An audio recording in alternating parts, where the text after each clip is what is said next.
are running an MSME in India, you have likely heard the term digital transformation.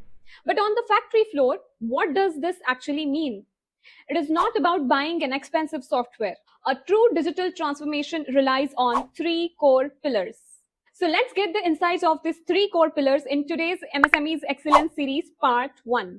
To understand these three pillars in detail, let us look at the example of Sharmaji's Engineering Manufacturing Unit, a medium-sized manufacturing unit that produces metal parts for two-wheelers. So first, we have the operational backbone.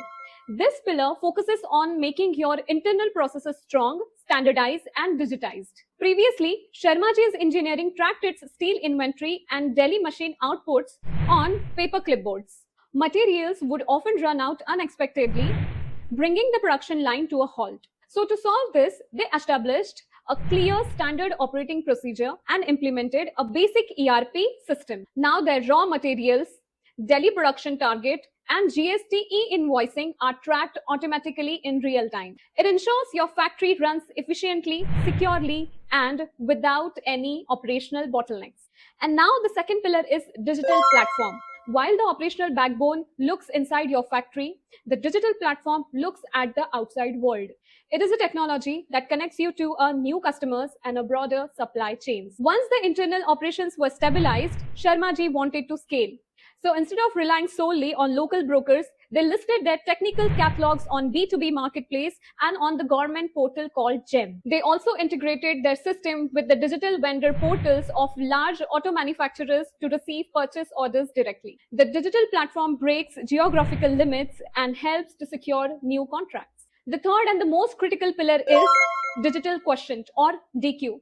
This is not about any technology. This is entirely about your people. Your ERP system is useless if your machine operators are hesitant to use it. Raising the DQ means Sharmaji actively trained the floor workers to enter the data, production data, on the tables and building their confidence. Furthermore, management shifted from reading paper reports to analyzing digital data, allowing them to perform predictive maintenance before any machine actually breaks down. The digital quotient represents the digital mindset, culture, and skill level of your entire workflow. Build a strong internal engine with your operational backbone, reach new B2B clients through your digital platform, and empower your factory floor by raising digital quotient. So, by mastering these three pillars, will ensure your manufacturing business consistently scales and lead the digital age. Stay tuned with Extron for such informative videos related to MSMEs. So let's make Made in India a global gold standard.